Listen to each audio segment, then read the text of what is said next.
Good day mga ka-newbie, I'm Noel De La Sena and welcome again to Noel EdTech TV.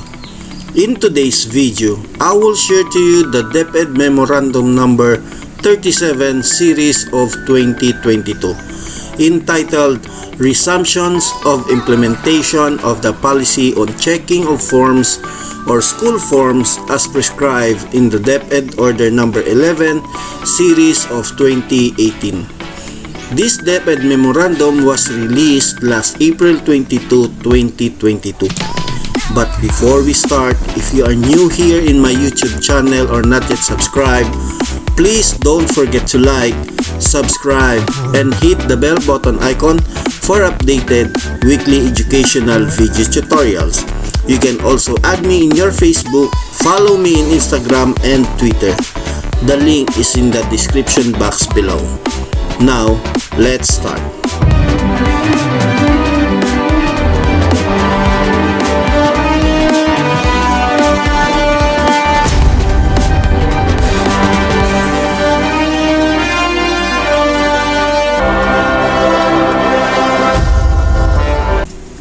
Resumption of implementation of the policy on checking of school forms as prescribed in DEPED Order number 11 series of 2018.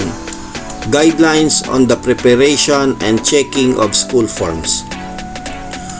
To undersecretaries, assistant secretaries, bureau and service directors, minister, basic, higher and technical education, BARMM, regional directors, school division superintendents, public and private schools or elementary and secondary school heads, and all other concerned.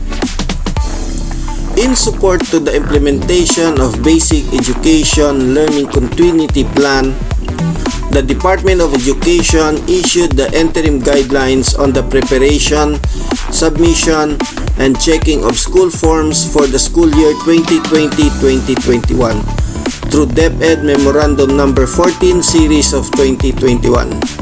The interim guidelines introduced the customized set of school forms that gathered information relevant to the delivery of distance learning through various modalities at the school level.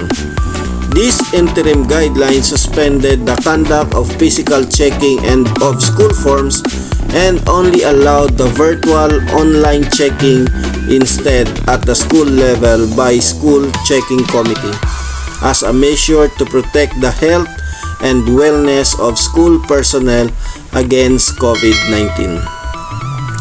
As the COVID-19 situation in the country continues to get better, resulting to the gradual easing of restrictions, the department is resuming on the on-site conduct of the annual checking of school forms for school year 2021-2022 with the participation of the Division Checking Committee. This is in pursuance to DEPED Order number 11 series of 2018 titled Guidelines on the Preparation and Checking of School Forms, particularly Section 5, Paragraph 1A1, B2, and C2. Without prejudice to the national and local government imposed protocol and restriction pertaining to the physical reporting to schools and offices, the checking committee shall perform the physical checking of school forms with the presence of the class advisors and examine the documents vis-a-vis the learning information system or what we call the LIS. Data as appropriate. Below are the allowed activities during checking depending on IATF assessment of Alert Level 1. Alert Level 1 is on-site physical checking of school forms of SCC and DCC as prescribed in DEPED Order number 11 series of 2018. In Alert Level 2, combination of on-site and online checking of school forms depending on the gravity of the COVID-19 situation in the locality. DCC is required to participate as prescribed in DEPED Order Number 11 Series of 2018.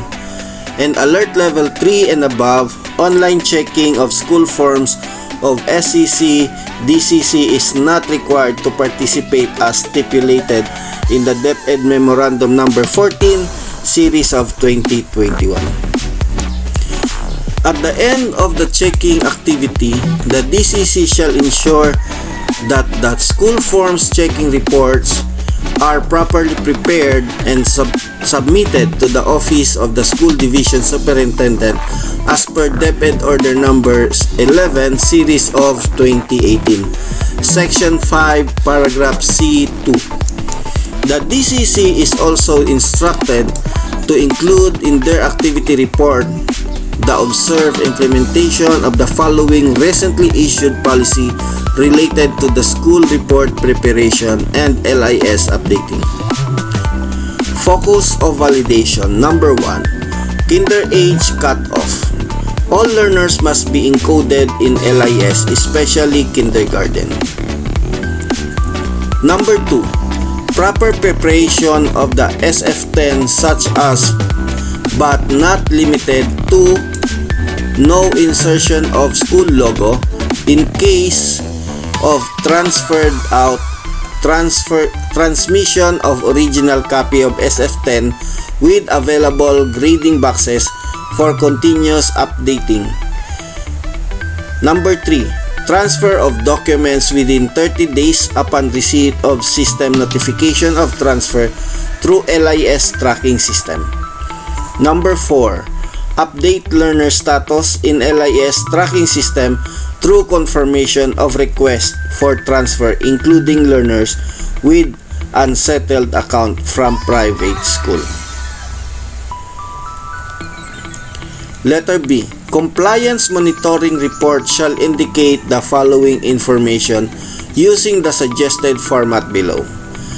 Area of validation, observed implementation, and recommendation/remark.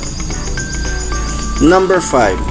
All applicable provision on DEPED Memorandum Number 14 Series of 2021 titled Interim Guidelines on the Preparation, Submission, and Checking of School Forms for the School Year 2020-2021 are extended for school year 2022 to 2023 with consideration to paragraph 2B, checking of school forms as elaborated in paragraph 3 of this policy. For any clarification or inquiries, please contact the Planning Service, 2nd floor Chidora Alonso Building, Department of Education, Central Office, DepEd Complex, Meralco Avenue, Pasig City, through email at ps.od@deped.gov.ph or at telephone number 0286872744. Immediate dissemination of this memorandum is desired. Signed, Leonor Magtulis Briones, Secretary of Department of Education. That's all, folks. That's it mga ka-newbie. Sana meron na naman akong naibahagi sa inyo na bagong kaalaman, at para sa mga susunod na video tutorial, mag-subscribe to this channel and click the bell button icon para sa mga updated video tutorial. If you have any comment, suggestion, don't hesitate to comment below. See you mga ka-newbie. Hanggang sa muli. God bless and stay safe.